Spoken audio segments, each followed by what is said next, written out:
Avant que la vidéo commence, n'oubliez pas l'abonnement, le petit like, le petit commentaire pour le référencement et n'hésitez pas à partager les potes. On va parler des départs. Salut à tous les frérots, j'espère que vous allez bien, bienvenue sur la chaîne et aujourd'hui on se retrouve pour parler des départs du Paris Saint-Germain, des joueurs qui sont en instance de départ actuellement. Il y a beaucoup d'infos qui tombent, il y a beaucoup d'infos qui sortent. Moi j'attendais que les plus gros journalistes parlent parce que c'est des journalistes fiables. Les infos qui sortent dans tous les sens et que je ne connais pas encore trop les journalistes, je veux pas non plus prendre la parole pour dire n'importe quoi. Mais aujourd'hui, j'ai regroupé plusieurs infos qui parlent des joueurs qui sont en instance de départ. Et sincèrement, c'est des joueurs où je suis un petit peu dégoûté.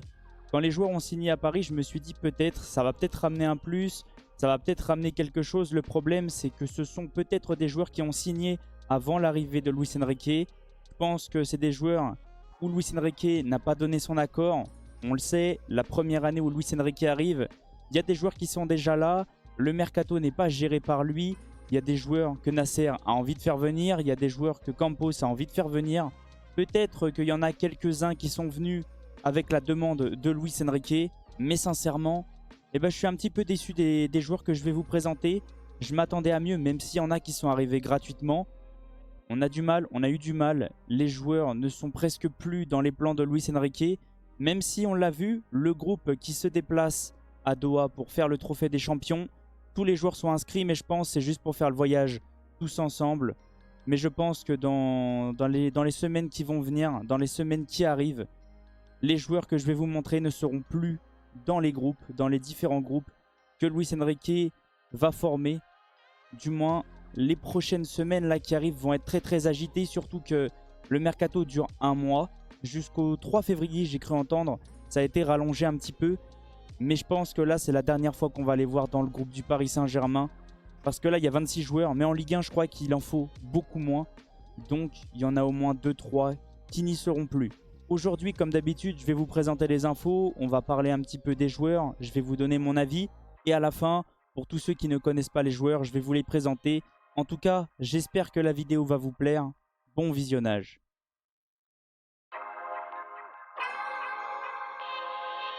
On est parti maintenant pour que je puisse vous présenter ces informations-là.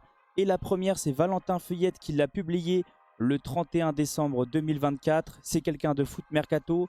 C'est concernant Marco Asensio, exclu FM, la Juventus sur Marco Asensio. Profil apprécié par Thiago Motta, prêt avec option d'achat à négocier, souhaité par la Juve. Contrat jusqu'en juin 2026. Juventus prête à négocier, Inter Milan et des clubs espagnols intéressés. Alors, ce joueur-là, je dirais que je suis très déçu.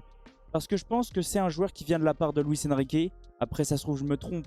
Mais j'ai la sensation que Luis Enrique a accepté peut-être son arrivée. C'est un joueur qui était Luis Enrique compatible, on le sait. Il a joué avec la sélection espagnole pendant la Coupe du Monde. Et c'était un profil très Luis Enrique compatible malgré tout. Qui joue en football de possession. Qui est très bon au niveau de sa technique, de son jeu de passe. C'est un joueur qui arrive quand même à faire progresser le jeu, qui était très bon au Real Madrid. Le problème, c'est que c'était une doublure à Madrid. Donc là, en plus, il a un énorme salaire. Comme je n'ai pas arrêté de vous montrer dans mes différentes vidéos, c'est un joueur pour moi qui a un trop gros salaire au sein du Paris Saint-Germain. On l'a vu, il n'apporte pas non plus énormément de choses. En fait, je dirais que c'est en intermittence. Des fois, ça va. Et des fois, c'est un peu plus compliqué dans la façon de comment il joue. Soit il peut être très présent sur le terrain, soit il peut être fantomatique. On va se concentrer maintenant sur l'info concernant Milan Skriniar. Et sincèrement, c'est un dossier aussi où je suis très déçu. C'est un joueur que Paris voulait absolument faire signer. On le sait, il y a eu des négociations quand il était à l'Inter de Milan. On a eu du mal à le faire venir. Au moment où il était gratuit, on l'a récupéré. Mais le problème, c'est que j'ai l'impression qu'il n'est pas du tout Luis Enrique compatible. Il est arrivé au moment où Luis Enrique est arrivé. Et je pense que ça lui plaît pas. Même si on sent que c'est pas un joueur qui pose de réels problèmes. C'est un joueur qui a l'air de pas faire de vagues en interne. Il est pas mauvais parce que dès qu'il joue, on ressent que c'est un bon joueur. Mais le problème, je pense qu'il n'est pas fait pour cette tactique-là. C'est plus un joueur avec une défense à 3, un peu avec une équipe qui joue en transition, pas une équipe de football de possession. Donc je pense que lui aussi doit partir.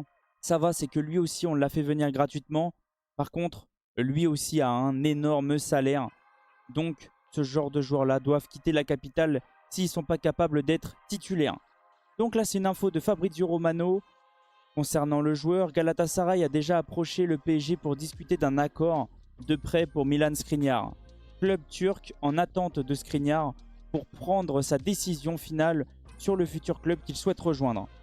Donc voilà, en fait, moi je pense qu'il doit partir. Après, peut-être pas, j'ai pas envie de dire dans un club aussi bas, mais je pense qu'un club de Ligue des Champions, ça serait bien pour lui. Même si Galatasaray, on le sait, c'est un club qui fait venir de très bons joueurs, qui a une très belle équipe. Et j'ai même l'impression que depuis quelques années, ça commence vraiment à se renforcer. Peut-être les rejoindre parce que l'année prochaine, ils seront probablement en Ligue des Champions. Donc je pense qu'il doit réfléchir aussi à ça. Peut-être Galatasaray, c'est pas une mauvaise équipe, mais je pense que lui devrait repartir en Italie. Maintenant, on va se concentrer sur la dernière info. Et maintenant, on va parler du dossier Randal Kolo Muani.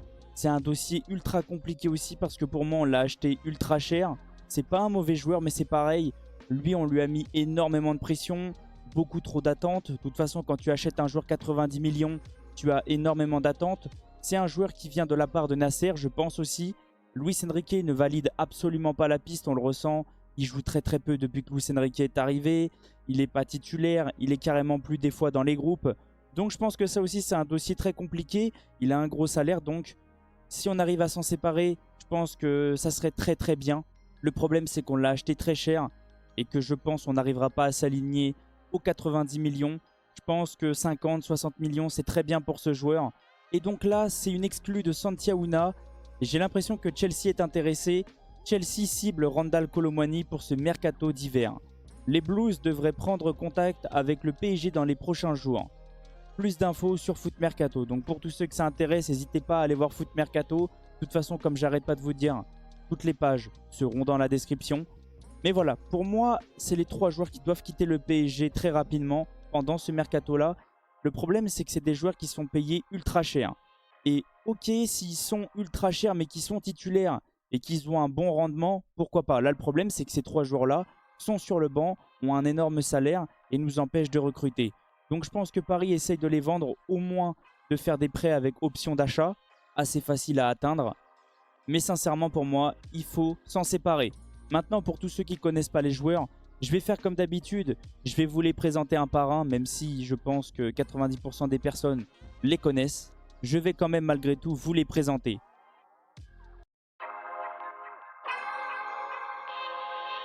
On est parti maintenant sur la présentation des joueurs et on va commencer par Marco Asensio. Donc, bien sûr, les 3 sont joueurs du Paris Saint-Germain, je ne vais pas me répéter. Il mesure 1m82, numéro 11. Il a 28 ans, donc il a encore un petit peu de marge. Né le 21 janvier 1996. Pied préféré, le pied gauche. Il est espagnol et sa valeur marchande est estimée à 25 millions. Mais je pense que là, on va descendre. Je ne vois pas un club payer 25 millions pour Marco Asensio. Il est capable de jouer à plusieurs postes, il est polyvalent, à droite, très offensif, milieu et attaquant, donc en faux numéro 9, comme Luis Enrique l'utilise. C'est pas un mauvais joueur parce qu'il est malgré tout décisif, mais moi je pense qu'il n'apporte pas ce que le Paris Saint-Germain attendait de lui. Il est sur 46 matchs et 7 buts. Au niveau de Milan Skriniar, il mesure 1m88, numéro 37, il a 29 ans, donc encore un petit peu de marge aussi. Né le 11 février 1995, pied préféré le droit, c'est un Slovaque, pardon. Pareil, valeur marchande à 25 millions, mais je pense que lui aussi on va avoir du mal à s'en séparer à plus de 20 millions. Et sa position, il est défenseur central, un défenseur très solide, surtout avec une défense à 3. On le voit, après lui on ne peut pas juger au niveau des buts, etc. parce que ça sert à rien, c'est un défenseur, mais pour moi, il n'a pas apporté ce qu'on attendait de lui aussi. Et cette fois-ci, on va se concentrer sur Randal Kolo Muani, 1m87, numéro 23. Il a 26 ans, donc encore beaucoup de marge aussi. Né le 5 décembre 1998. Son pied préféré, le droit, il est français. Valeur marchande, 31 millions. C'est là que sa valeur a complètement chuté. Parce que le problème, c'est qu'on l'achète 90. Même si pour moi, il en vaut 60, 70. Là, le problème, c'est que ça a chuté totalement. J'espère au moins le vendre à 60. Mais j'ai du mal à y croire. Et au niveau des positions, il peut jouer en 9, à droite, à gauche. Alors ça, je ne suis pas totalement sûr parce que c'est très très bas. J'ai du mal à le voir aussi bas. Peut-être qu'il a évolué là quand il était plus jeune, mais j'y crois pas. Au niveau des notes, on peut le voir, c'est très compliqué pour Randal Kolo Muani, 6,70. Il est malgré tout un petit peu décisif. Il a quand même fait 54 matchs au Paris Saint-Germain, 11 buts. Donc c'est pas un joueur nul, mais c'est un joueur qui n'est pas Luis Enrique compatible comme Milan Skriniar. Par contre, Asensio l'est, mais Asensio n'a pas réussi à s'imposer au Paris Saint-Germain. Donc voilà, en tout cas, j'espère sincèrement que ces 3 joueurs vont partir. J'espère au moins vendre Randal Kolo Muani 60 millions et les 2 autres au moins 20 millions, qu'on puisse en tirer un petit peu et qu'on puisse surtout recruter. En tout cas, n'hésitez pas à me donner votre avis concernant les 3 joueurs, que je vois un petit peu qu'est-ce que vous ressentez, si selon vous, ils doivent quitter le PSG ou sinon, est-ce qu'ils doivent rester. Je viendrai vous répondre comme j'arrête pas de vous dire. Et surtout, n'hésitez pas à liker, vous abonner, partager. C'est grâce à vous que j'en suis là. Et je tenais à vous remercier pour les 4000 abonnés. C'est grâce à vous aussi que j'ai pu encore atteindre cet objectif. On n'est qu'au début, j'ai hâte de voir qu'est-ce que l'avenir nous réserve. Je vais vous laisser sur ça, passer une excellente soirée et on se retrouve très prochainement. Ciao les potes. As a single friend, whatever happened again? I don't care if you're a man, you gon' love me to the end.